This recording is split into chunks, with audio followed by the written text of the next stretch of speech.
Praise the Lord! Amen. Hallelujah. Isang mapagpalang gabi po sa ating lahat.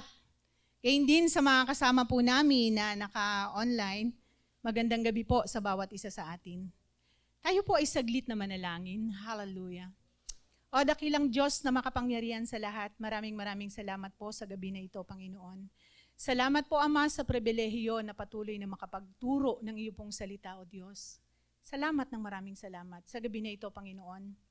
Patuloy lang, O Diyos, na ikaw yung makita, ikaw yung maparangalan, Panginoon, sa akin pong buhay, O Diyos. Lahat po ng mga bagay na nasa aking isipan, na nasa aking puso, Panginoon, maisantabi lahat ang mga bagay na ito, O Diyos.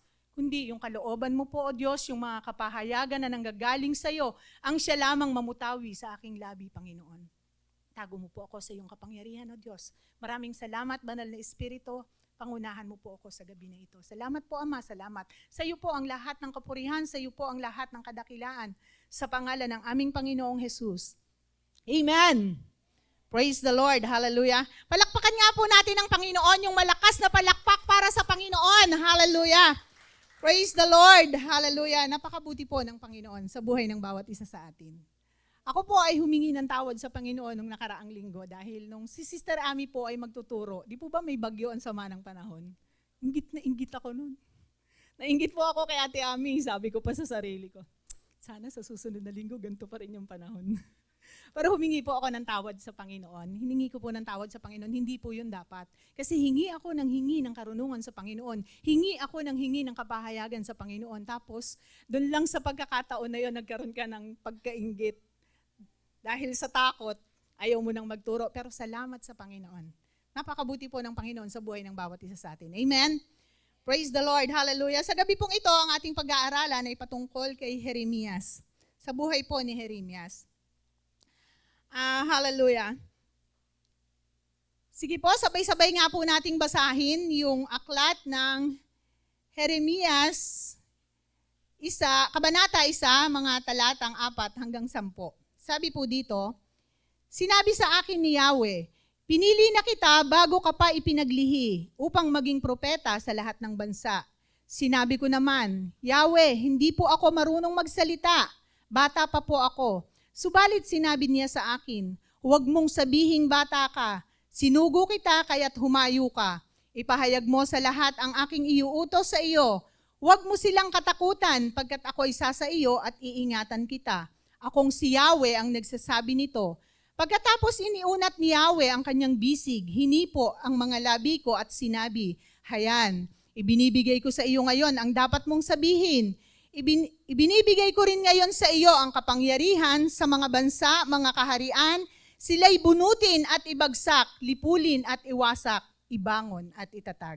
Ang Diyos po ang magpala sa pagkabasa ng kanyang buhay at banal na salita. Ang atin pong pag-aaralan ngayon ay pinamagatan kong, pinili kita para sa kinabukasan ng aking bayan. Hallelujah. Sino po ang nakakakilala kay Jeremias? Kilala po natin si Jeremias. Dapat lang po, lalo na tayong mga leaders. Di po ba sa tuwing magbabago yung taon, ito po ay nadadaanan natin sa ating mga journal. Mababasa po natin ang aklat ng Jeremias. Kaya sabi po dito, si Jeremias daw po ay isa sa mga anak ng saserdote na si saserdote Hilkias o Hilkayas. Siya po ay taga-Anatot. Amen po? At si Jeremias daw po ay isa siyang propeta na tinawag ng Panginoon na siya po parang siya yung pinakahuling propeta sa panahon o doon sa lumang tipan po. Kung yun po yung pagkakaunawa ko. Sabi po doon, hindi niya gustong magpahayag ng kahatulan sa kanyang mga kababayan. Dahil ayaw niyang masaktan yung kanyang mga kababayan, ayaw niyang ito ay mag-alala. Ayaw niyang mag-alala ang kanyang mga kalahi. Pero kinakailangan dahil ito po ang sinabi ng Panginoon. Yun yung sinabi ng Panginoon. At inilahad din po ni Jeremias ang kanyang mga hirap na tiniis dahil sa pagkatawag sa kanya ng Panginoon bilang isang propeta. Sinabi rin po doon ni Jeremias, doon sa mga talata po ng Biblia, mababasa po natin doon, sinabi niya sa Panginoon na, Panginoon, gusto na nga kitang kalimutan. ayoko na sanang banggitin ang pangalan mo, pero para naman pong itong apoy na naglalagablab sa ating puso. Dahil dun po sa puso ni Jeremias, parang ayaw niyang sumunod sa Panginoon. Andun sa kalooban niya yung ayaw niyang pagsunod sa Panginoon, pero ang sabi niya doon, parang yung salita ng Diyos ay naglalagablab dun sa kanyang puso. Kaya hindi po niya kayang tagalan yun. Kaya yung ipinasasabi ng Panginoon sa kanya, dapat niya po itong ipahayag. Amen po? Handa na po ba tayo na makinig? Sige po, konting lang po, background dun sa buhay ni Jeremias. Si Jeremias daw po, bago pinili ng Panginoon, marami ng pagkakataon na siya ay kinausap ng Diyos. Mula pa ng paghahari nila Haring Hoshas, nila Joaquin at Sedekias. Sa akin pong nabasa, si Jeremias daw po, sabi ko nga kanina, siya yung huling propeta na sinugo ng Panginoon. At para ipahayag ang salita ng Diyos, paulit-ulit niyang ipahayag na kung saan sinasabi niya sa kanyang mga kababayan na tumigil na kayo sa pagsamba sa mga Diyos-Diyosan. At nung si Jeremias daw po ay tinawag ng Panginoon, walang duda na si Jeremias ay 17 taong gulang. Kung daw pong titingnan natin sa panahon na ito, kapag ang isang kabataan ay tinawag ng Panginoon na maglingkod sa Kanya, o sa panahon na ito, kung si Jeremias ay tinawag ng Panginoon sa mga panahon na ito, maaaring napakaraming pwedeng umagaw ng kanyang atensyon. Maging sa mga kabataan ngayon, maaaring pwedeng agawin ng kanila pong mga social media, doon po sa kanilang mga Facebook o sa mga Instagram, o kaya naman ay mas gugustuhin nilang maglaro na lang kasama yung kanilang mga kaibigan. O kaya na lang ay maghapon silang mag-cellphone. Totoo po ba yon? Marami pong pwedeng umagaw doon sa atensyon na pwedeng sabihin nila sa Panginoon, Lord, mas gusto ko po ito. Ganon din tayo, maging mga bawat isa sa atin. Maaaring kapag tinawag tayo ng Panginoon, napakarami natin pwedeng sabihin sa Panginoon, napaka-busy ko po, Panginoon. Hindi ko po kayang gawin ang mga bagay na ito. Pero pinili siya ng Panginoon. Nung si Jeremias po ba ay pinili ng Panginoon, agad-agad siyang nag-yes sa Lord? Hindi po, di ba? Hindi rin naman eh. Ano po ang sinabi ni Jeremias? Ang sabi niya, Panginoon, bata pa po ako. Ano po ba ang personalidad ng isang bata? Ang bata po, di ba, palaasa, matatakutin, di po ba? Nagdududa. Katulad nung sinabi ni Jeremias, Lord, hindi po ako magaling magsalita. Ang bata, di po ba, kapag sinabing bata, pautal-utal pa yang magsalita. Pero si Jeremias, hindi naman siya ganun kabata para maging pautal-utal. Kaya lang sinabi niya sa Panginoon, bata pa po ako, Panginoon, hindi po ako magaling magsalita. Parang si Moises lang. Di po ba si Moises din, ganun din yung sinabi niya sa Panginoon, Panginoon, hindi po ako magaling magsalita. Bulol ako, Panginoon, hindi po ako mahusay magsalita. Sabi ko nga, ako ay nakaka-relate sa kanila. Ganun din po ang sinabi ko sa Panginoon. Nung alam ko na ang Panginoon ay may panawagan, lahat naman po tayo tinawag ng Panginoon. Amen? Amen. Lahat po tayo tinawag ng Panginoon. At ito talaga yung disenyo ng Panginoon sa bawat isa sa atin. Pero ang pinakamaganda po doon, bagamat si Jeremias ay mayroong alalahanin sa kanyang kakayanan sa pagsunod sa Panginoon, sumunod po ba si Jeremias? Amen. Sumunod po si Jeremias. Sumunod po siya sa Panginoon dahil ito talaga yung dinisenyo ng Diyos sa kanya. Kaya siya pinili ng Panginoon. Number 1, pinili kita para ipahayag ang aking salita. Pinili po ng Panginoon si Jeremias dahil mayroon siyang nais na ipagawa kay Jeremias. Sinabi sa akin ni Yahweh, pinili na kita bago ka pa ipinaglihi upang maging propeta sa lahat ng bansa. Sinabi ko naman, Yahweh, hindi po ako marunong magsalita, bata pa po ako. Subalit sinabi niya sa akin, huwag mong sabihing bata ka, sinusugo kita, kaya't humayo ka, ipahayag mo sa lahat ang aking iuutos. Iuutos sa iyo, huwag mo silang katakutan pagkat ako isa sa iyo. Iingatan kita, akong si Yahweh, ang nagsasabi nito. Amen po. Si Jeremias po ay hindi lang basta-basta natatapos doon na siya ay pinili o tinawag ng Panginoon. Pinili siya ng Panginoon, sabi ko nga kanina, dahil mayroon siyang isang napakalaking gampanin. Mayroon siyang isang misyon. Yun yung sinasabi ng Panginoon, ipahayag mo ang aking salita. Ipahayag mo ang aking salita sa bayang pinili ko. Dahil labis na po ang kasamaan ng kanyang bayan. Di po ba? Kapag nabasa po natin ang mga aklat na ito, yung pangako ng Panginoon sa kanyang bayan, ang dami-dami pong ginawa ng Panginoong mga himala sa kanyang bayan, ang dami-dami niyang ginawa doon sa kanyang mga anak. Pero ang lahat po ng iyon ay baliwala sa kanila. Ang titigas ng kanilang mga ulo. Puro po pasaway ang mga Israelita. Tama po. Kahit sa dinami-dami ng ginawa ng Panginoon sa kanila, parang baliwala lang po ang lahat ng yun. Pero sa kabila ng bagay na yun, lagi nilang nasasaktan yung damdamin ng Panginoon. Laging ang Panginoon ay nalulungkot.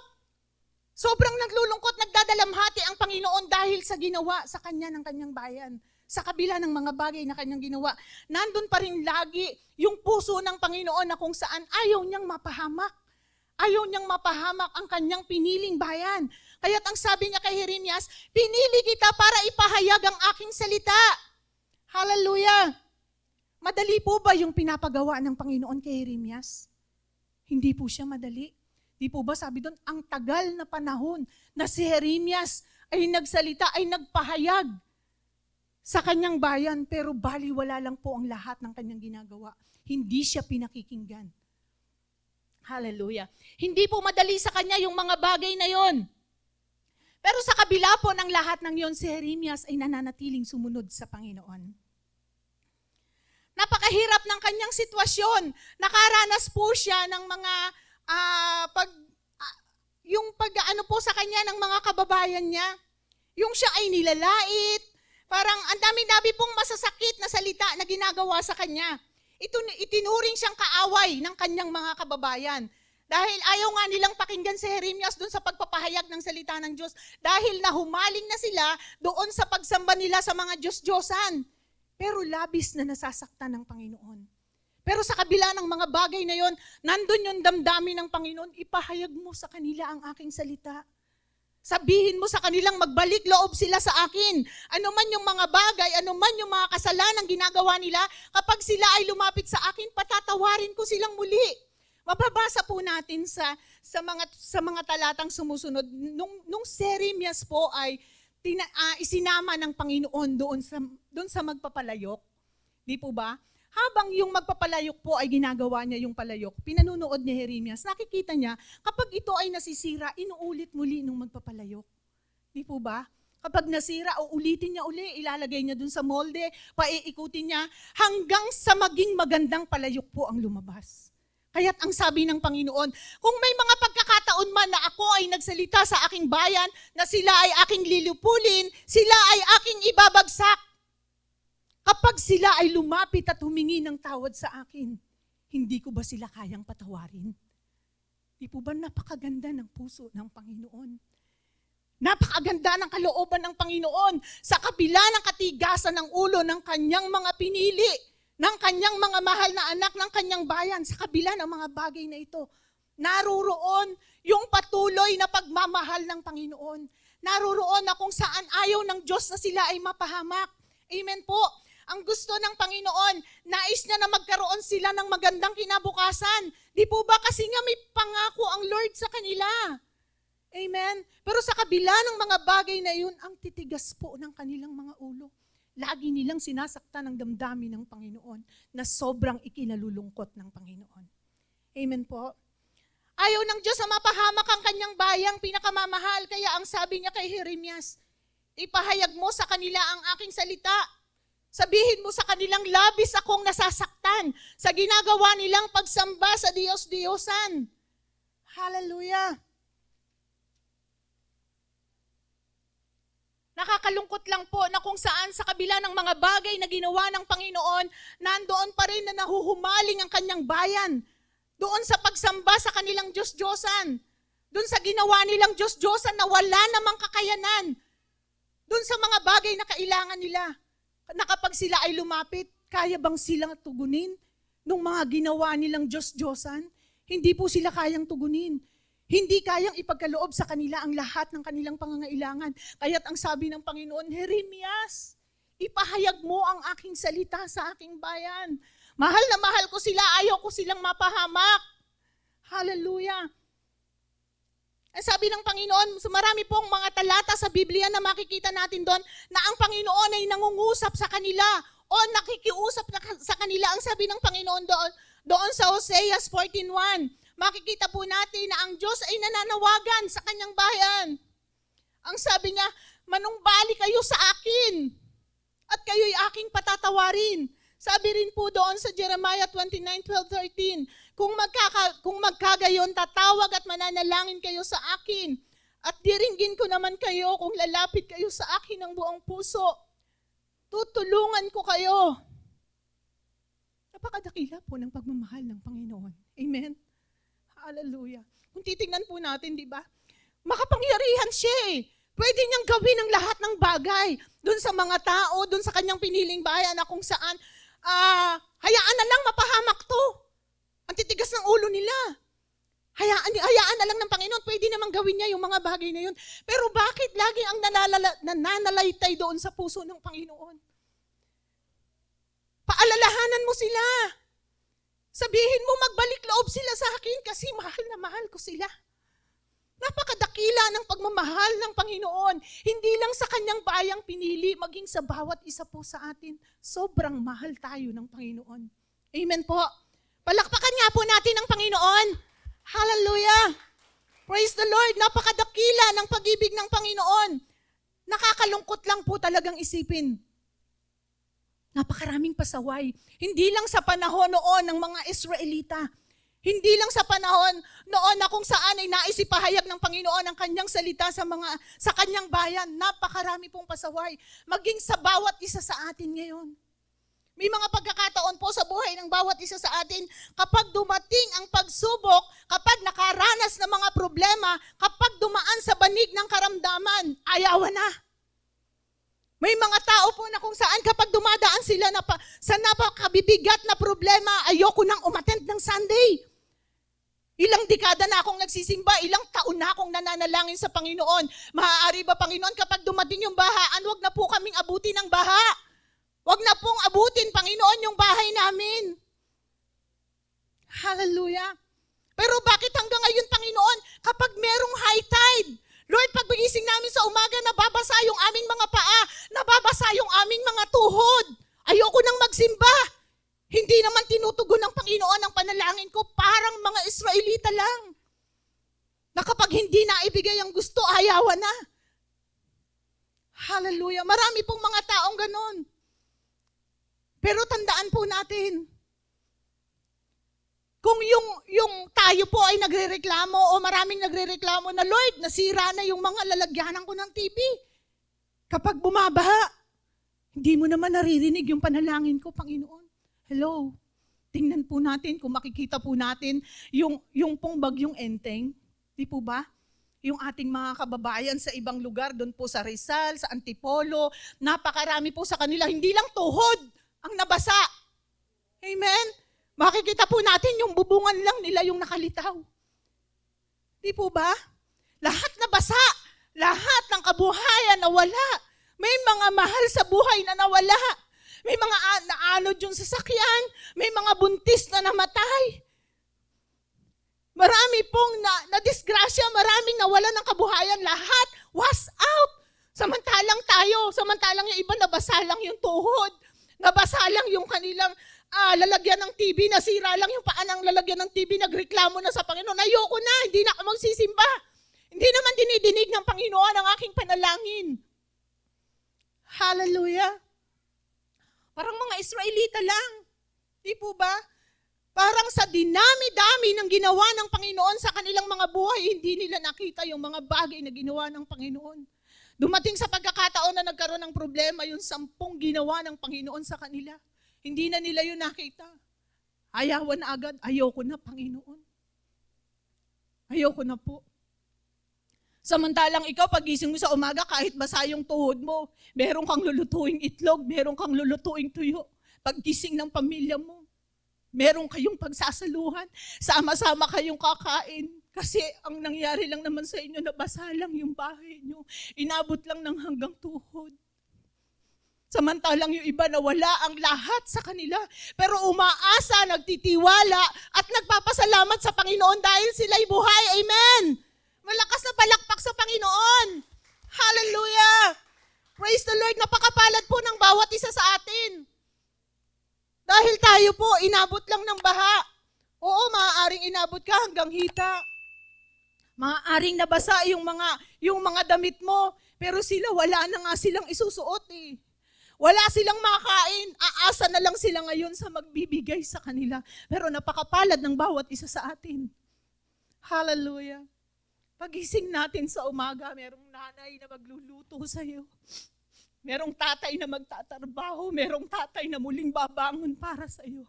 Sa kabila ng mga pagsubok na ating pinagdadaanan, alam nating laging ang kamay ng Panginoon ay nariyan. Amen.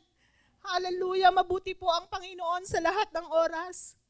Sana po hindi tayo katulad ng mga Israelita na yung pangit lang yung nakikita. Hindi lagi nating makita yung ginagawa ng Panginoong maganda sa buhay ng bawat isa sa atin. Hallelujah. Yung iba po ayaw nang umattend ng Bible study. Ang dadamot naman ng mga na yan eh. Mga born again na yan eh. Nanghiram lang pang bayad ng kuryente, hindi makahiram. Nangungutang lang pang bayad ng tubig kay Ate Aida, hindi man lang makahiram. Kala ko ba mababait ang mga born again? Hallelujah. Totoo po yun. Nadala lang sa'yo. Kasi marunong ka lang manghiram, di ka marunong magbalik. Marunong ka lang mangutang, pero hindi ka marunong magbayad. Amen. Hallelujah. Ang utang po ay utang. Dapat binabayaran. Kahit tayo ay magkakapatid, ang utang po ay utang. Hallelujah. Sa lahat ng bagay na ginawa sa iyo ng Panginoon, yun lagi ang tanawin mo. Huwag yung mga pangit na pinagdadaanan mo para makapagpasalamat ka sa Panginoon. Kasi kapag pangit lang ang tatanawin mo, hindi ka magiging mapagpasalamat katulad ng mga Israelita. Kaya ang sabi ng Panginoon kay Jeremias, ipahayag mo ang aking salita sa aking bayan. Sabihin mo sa kanila, magbalik loob sila sa akin at sila'y aking patatawarin. Napakaganda po ng kalooban ng Panginoon. Hallelujah. Yung iba ayaw nang umattend sa T40. Naranasan ko po yun. Sabi po sa amin, kala ko ba, Sister Edith, kapag meron ka ng relasyon sa Panginoon, hindi ka napababayaan ng Panginoon. Opo, totoo po yun. Bakit ang dami-dami pa rin problema? Hallelujah. Sinabi po ng Panginoon yun, hindi niya tayo iiwan, hindi niya tayo pababayaan, sasamahan niya tayo sa lahat ng pagkakataon ng ating buhay. Pero hindi po sinabi ng Panginoon na hindi na tayo makakaranas ng problema. Di po ba? Sabi po doon sa 1 Corinthians 10:13, wala pang pagsubok na dumating sa inyo na didinanas ng lahat ng tao. Tapat ang Diyos at hindi niya ipahihintulot na kayo'y subukin ng higit sa inyong makakaya. Sa halip, pagdating ng pagsubok, bibigyan niya kayo ng lakas upang mapagtagumpayan iyon. Amen? Wala pong exempted dun sa problema. Lahat tayo dadaan. Dadaanan natin yung madilim na landas, dadaanan mo yung baku-bakong daanan. Hindi laging Pasko. Amen? Hindi laging Pasko na punong-puno ng 12 bilog-bilog yung inyong hapag, yung inyong mesa. Minsan 10 lang, minsan 7 lang, minsan wala pa nga. Hindi laging masaya. May malungkot ka talagang pagdadaanan. Hindi laging Pasko, dadaan ka talaga sa araw ng Biyernes Santo. Amen po? Pag Biyernes Santo, di ba malungkot? May pagsasakripisyo. Kaya hindi lahat laging Pasko, hindi araw-araw Pasko. Ang maganda lang po doon, ang hawakan natin yung pangako ng Panginoon. Ang sabi ng Panginoon, sa halip pagdating ng pagsubok, bibigyan niya kayo ng lakas upang mapagtagumpayan nyo ang lahat ng ito. Amen po? Habang dinadaanan natin ang pagsubok, habang ikaw ay nakakaranas ng mga problema sa buhay, hindi po natin pwedeng sabihin sa Panginoon, Lord, alisin mo na nga yung mga problema na to. Napakahirap naman, Panginoon, tsaka anak mo naman ako, Lord. Bakit ba kailangang daanan ko yung mga problema na to? Katulad nung binasa natin sa 1 Corinthians, ang sabi po doon, lahat, di po ba? Sabi doon, wala pang pagsubok na hindi dumating sa kanino mang tao. Ibig sabihin, lahat po tayo dadaan sa pagsubok. Hindi lang yung mga Israelita, maging ang bawat isa sa atin, dadaan sa mga problema. Pero ang maganda lang po doon, ang sabi ng Panginoon, sa halip, pagdating ng pagsubok, bibigyan ko kayo ng kalakasan para ito ay inyong mapagtagumpayan. Amen? Yun yung hihingi natin sa Panginoon. Yung lakas na nanggagaling sa Panginoon. Sapagkat kung sa atin lang po, kung sa sariling lakas lang natin, kung sa sariling galing lang natin, mauubos po tayo. Hindi natin kayang pagtagumpayan ang anumang bagay na ating pinagdadaanan, malibang hingi natin ang lakas na nagmumula sa Panginoon. Hallelujah. Kaya patuloy lang po na lagi lang tayong magtiwala sa Panginoon dahil ang Panginoon hindi lang siya sa mga Israelita may pangako. Hindi lang sa kanyang bayan, maging ang bawat isa sa atin. Yun yung pangako ng Panginoon, hindi niya tayo iiwan. Hindi niya tayo kailanman pababayaan. Patuloy niya tayong palalakasin habang dinadaanan natin ang mga problema. Huwag po nating tanawin ang katulad ng pagtanaw ng mga Israelita. Bawang lang pala yung gusto, sibuyas lang pala yung gusto. Di po ba? Ang daming reklamo sa Panginoon. Gusto ng mana, pinaulanan na ng Panginoon hanggang sa magkandasukan na nga sila sa pagkain. Sa dami ng ibinigay sa kanila ng Panginoon, wala pa rin kasiyahan. Nanawa, gusto ng karne, binigyan ng Panginoon, di po ba? Lahat ng pangangailangan ipinagkaloob ng Panginoon. Pero wala pa rin saysay. Walang kasiyahan. Nagtaksil pa rin sa Panginoon. Pinagpalit pa rin ng Panginoon. Doon pa rin sila sumamba sa mga Diyos-Diyosang inukit lang ng tao. Na walang kakayanan na gawin ang mga bagay sa kanilang buhay o ibigay, ipagkaloob ang lahat ng kanilang pangangailangan. Ang dami-daming pabor ng Panginoon. Hindi nalasahan. Sabi nga ng mga matatanda, pinakain mo na ng isang buong baka, hindi pa nalasahan. Hallelujah. At ang Panginoon po, ang sabi niya kay Jeremias, ipahayag mo ang aking salita. At hindi lang niya yon basta sinabi kay Jeremias, meron din siyang pangako kay Jeremias. Ang sabi sa kanya ng Panginoon, letter A, sasamahan kita. Huwag mo silang katakutan pagkat ako'y sasa iyo at iingatan kita. Akong si Yahweh ang nagsasabi nito. Alam po ng Panginoon na hindi madali ang kanyang ipinagagawa kay Jeremias. Kaya ang sabi niya, sasamahan kita. Ako ang bahala sa anumang mga bagay na iyong gagawin. Huwag kang matakot. Kasama mo ako, maging ang bawat isa sa atin. Anumang sitwasyon ng buhay na meron tayong pinagdadaanan, huwag po tayong matakot. Yun ang pangako ng Panginoon, hindi lang kay Jeremias, maging sa bawat isa sa atin. Sinabi ng Panginoon, sasamahan kita sa anumang laban ng buhay na meron ka. Kasama mo ako. Hindi kita pababayaan. Yun ang pangako ng Diyos sa bawat isa sa atin. Dahil ang nais ng Panginoon ay panghawakan natin yung magandang kinabukasan na nais niya para sa bawat isa sa atin. Ang aklat po ng Jeremias, parang napakasarap niyang basahin. Punong-puno siya ng pangako ng Panginoon, di po ba? Maging sa Jeremiah 29:11, sino ba yung nakakaalam lang ng magandang kinabukasan ng bawat isa sa atin? Walang iba kundi ang Panginoong Hesus lang. Ang Panginoon lamang ang siyang nakakaalam. Kaya bakit kaya itong mga Israelita ang titigas ng ulo?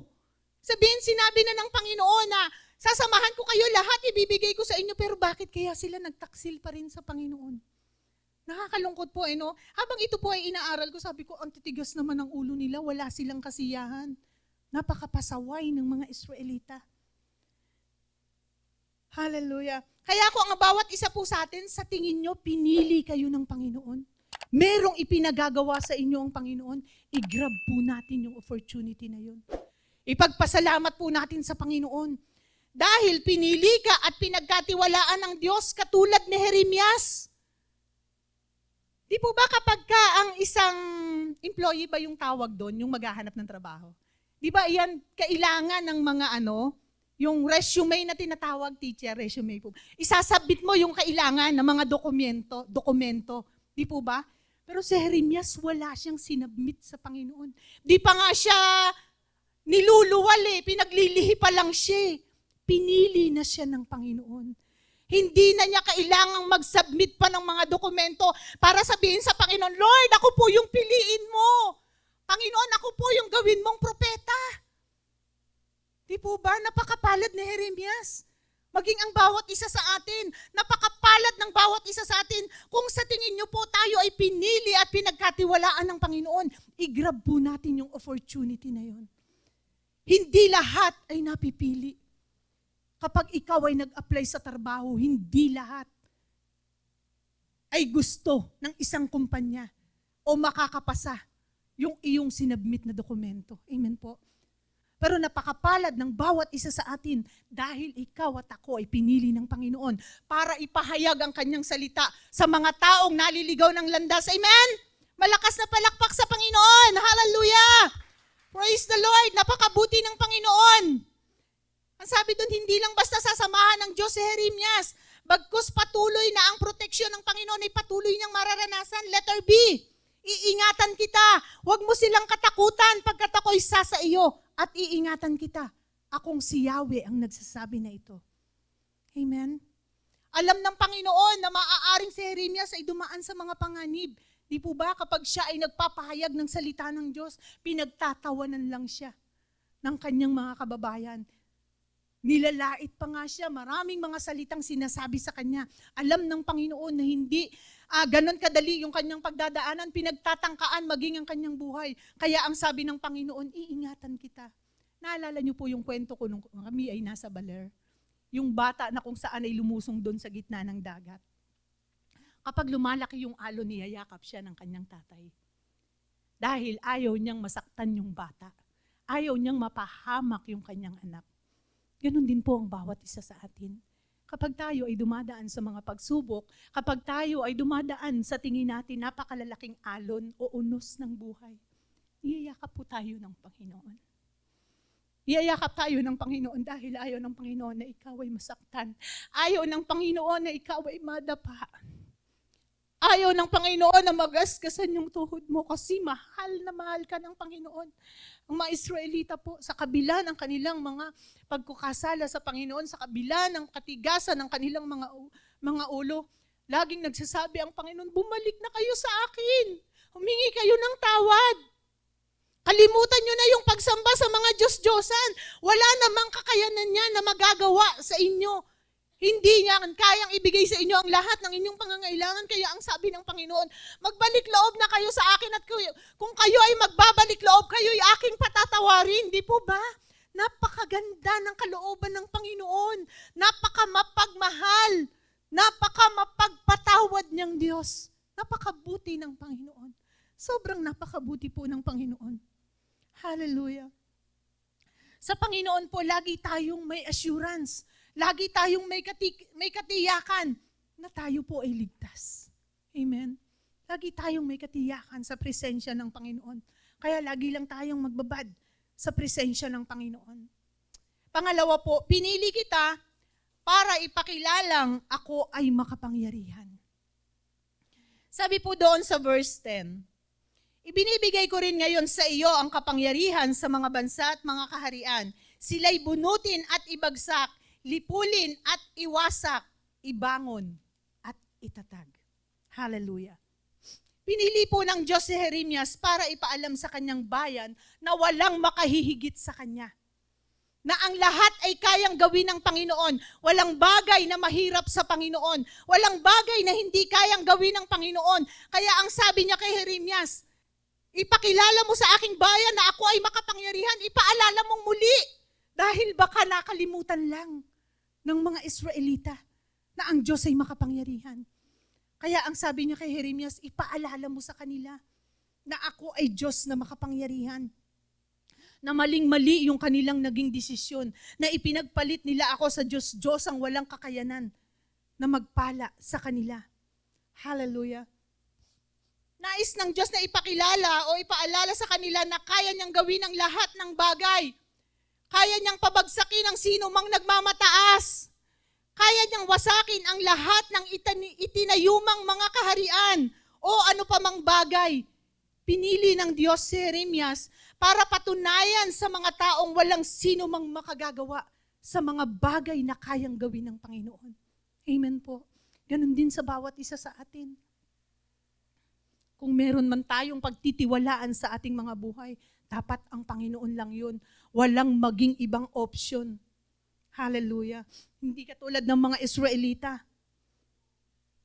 na mas pinili po nilang sambahin yung mga Diyos-Diyosan kaysa sa Panginoon na nagpala at nag-alis sa kanila doon sa pagkakaalipin.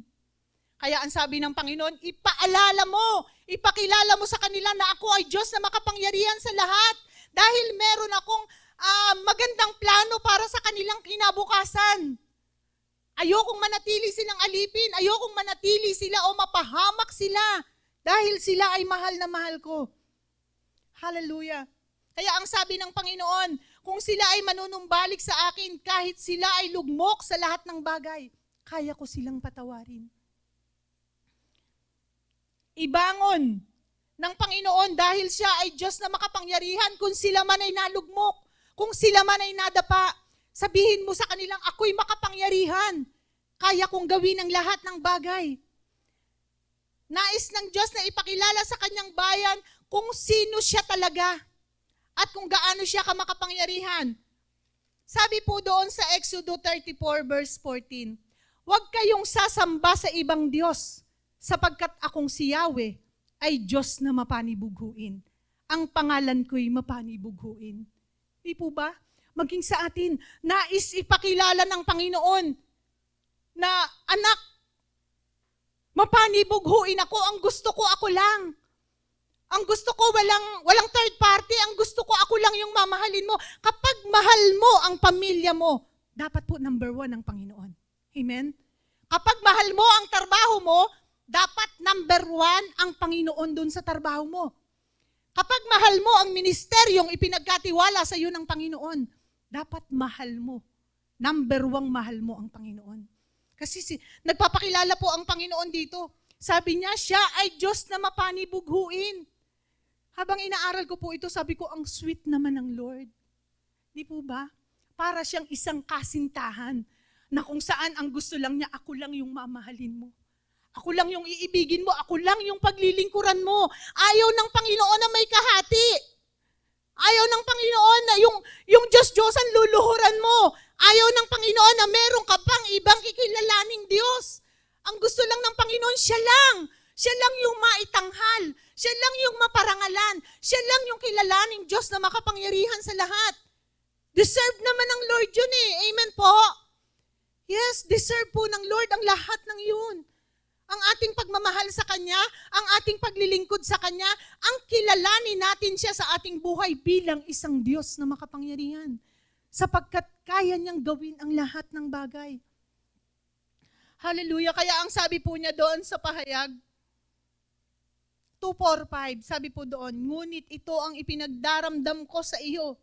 Nanlalamig ka na sa akin. Hindi mo na ako mahal tulad ng dati. Minsan ganun din po ang bawat isa sa atin.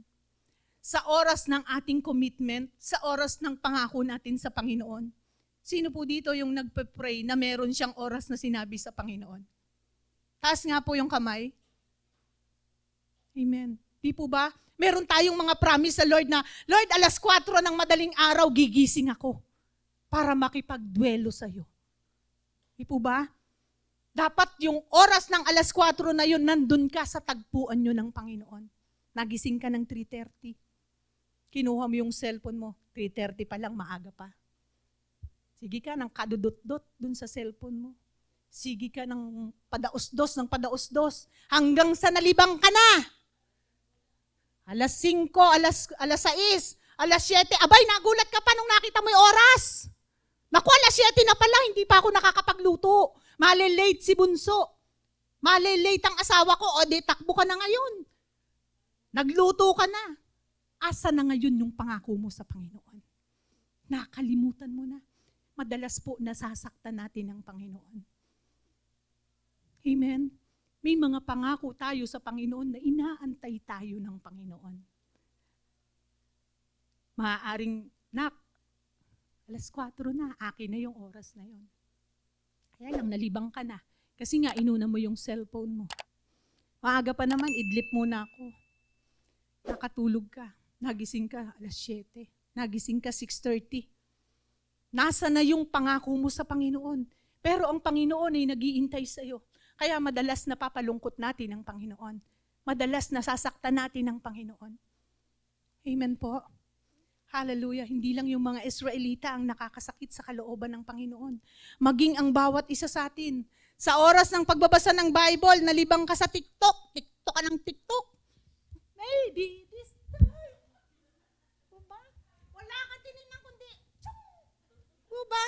Nalibang ka na ng nalibang. Gusto mo mag-viral. Hallelujah. Opo, totoo po yun kasi nakikita ko dun eh. Di po ba?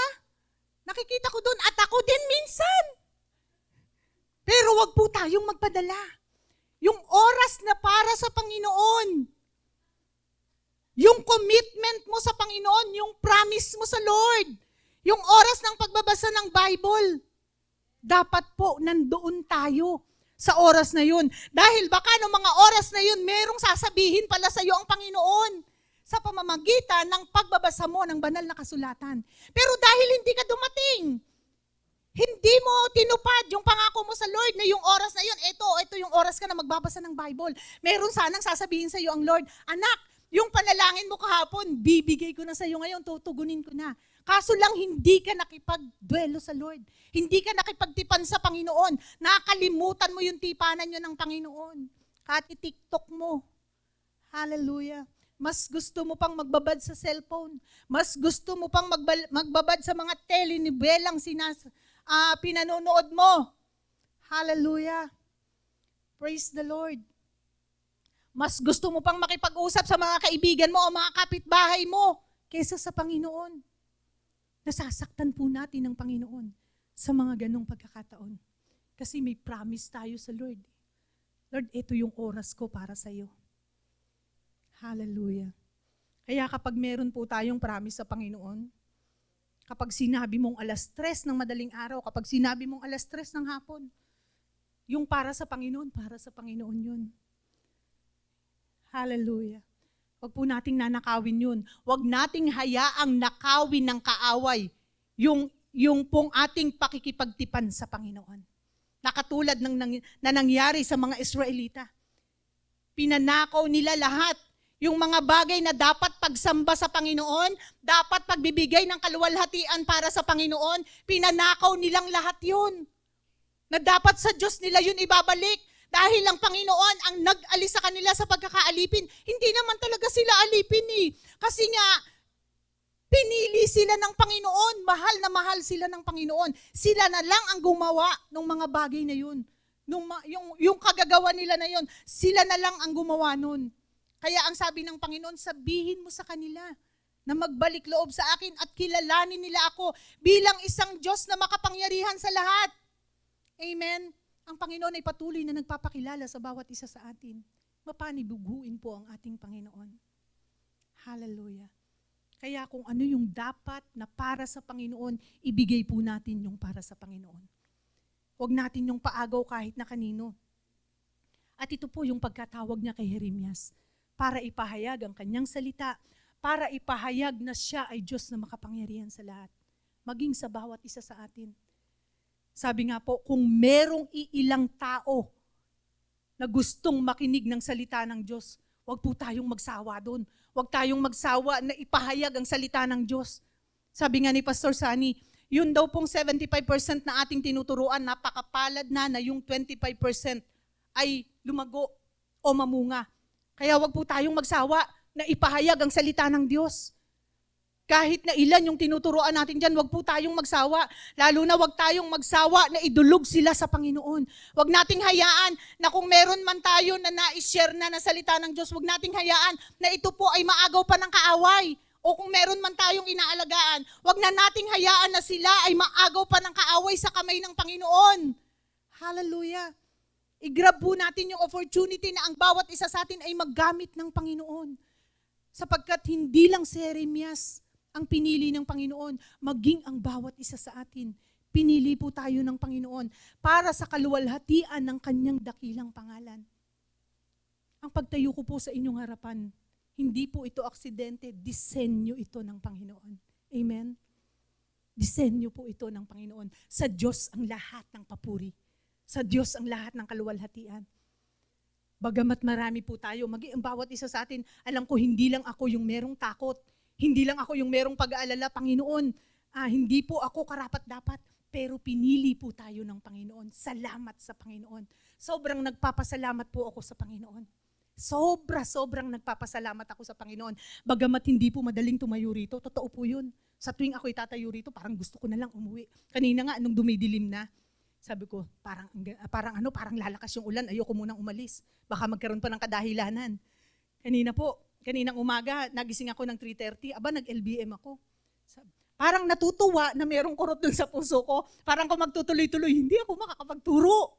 Diyos ko, mas gugustuhin mo pang mag-LBM para magturo. Nakakahiya sa Panginoon, di po ba? Pero nakailang ano rin po ako, pero ayoko namang i-text kaagad na hindi ako makakarating. Ang pinag-pray ko sa Lord, palakasin mo po ako, pagalingin mo po ako. Dahil gusto kong i-grab yung opportunity. Hindi siya madali. Totoo po, hindi siya madali. Gusto ko nang himatayin sa likod kanina eh. Hindi na ako makahinga. Pagpanik ko pa lang kanina dito, parang, Diyos ko, wala ka naman sakit sa puso, parang may bara yung puso mo. Lalo na pagtayo mo dito. Pero salamat sa grasya ng Panginoon. Kapag ang buhay mo ay gusto mong ipagamit sa Panginoon, kapag ang buhay mo ay nais mong maluwalhati ang Diyos ang bahala sa lahat ng bagay na gagawin mo at maibalik lang lahat dapat sa Kanya ang kapurihan at karangalan. Amen po? Malakas na palakpak sa Panginoon. Hallelujah!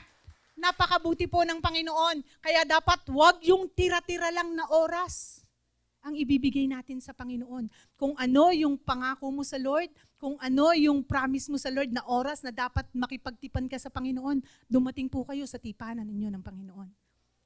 Huwag mong palungkutin ang banal na Espiritu Santo sa iyong buhay. Amen po. Sige po, tapos na po tayo. Sa ating pong pangwakas, sabi po dito, pinili ka ng Diyos upang hindi ka magpatuloy sa kasalanan. Pinili ka ng Diyos upang gawing banal at malinis. Pinili ka ng Diyos upang tulungan ka kapag dumadanas ka ng mga pagsubok. Pinili ka ng Diyos upang bigyan ka ng magandang buhay at masagana. Pinili ka ng Diyos dahil mahal ka ng Diyos. Dahil mahal ka ng Panginoon. Ang bawat isa po sa atin ay pinili ng Panginoon dahil sobrang special tayo sa harapan ng Panginoon. Kapag pinanghawakan nating mabuti ang pangako ng Diyos, kahit anong hirap na pagdadaanan nating mga pagsubok, hindi po tayo bibitiw sa Panginoong Jesus. Pero paano mo makakamit ang magandang bukas na pangako ng Diyos kung titigil ka? Marami daw po sa atin ang huminto sa pagsunod sa Panginoong Jesus. Sa kadahilan ng natatalo sila ng mga pagsubok. Yung iba natatalo ng tukso. Yung iba nagbabalik sa kasalanan. Yung iba naman ayaw nang magpatuloy sa paglilingkod sa Panginoon. Sabi ko nga, paano mo makakamit ang magandang pangako sa iyo ng Panginoon sa kinabukasan kung hindi ka magpapatuloy na maglilingkod sa Panginoon hanggang sa Kanyang muling pagbabalik? Pinili ka ng Diyos kaya't panghawakan mo ang Kanyang pangako, di Kanya iiwan kahit kailan, hindi Kanya pababayaan. Amen po. Tayo ay manalangin. Hallelujah.